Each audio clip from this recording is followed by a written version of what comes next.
সম্মানিত ভাই বন্ধুরা, আসসালামু আলাইকুম। আল্লাহর রহমতে আপনারা সবাই ভালো আছেন। আপনারা স্ক্রিনে যে গরুটি দেখতে পাচ্ছেন, এটি একটি দেশি জাতের গরু এবং তার পাশে যে গরুর বাছুরটি দেখতে পাচ্ছেন, এটা শাহিওয়াল জাতের একটি বাছুর, যেটা দেশি গরুকে কৃত্রিম প্রজননের মাধ্যমে প্রজনন করে এই শাহিওয়াল জাতের বাছুরটি হয়েছে।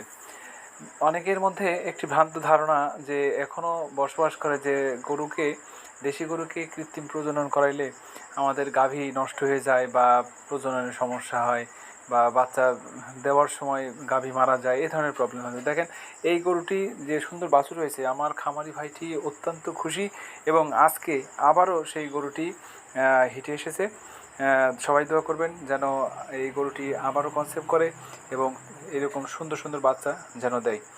যদি আপনাদের ভিতরে এই ধরনের ভ্রান্ত ধারণা থেকে থাকে, তাহলে আপনারা এগুলা সরাই ফেলবেন এবং কৃত্রিম প্রজননের দিকে আপনারা অগ্রসর হবেন। সবাই ভালো থাকবেন। ধন্যবাদ সবাইকে। আসসালামু আলাইকুম।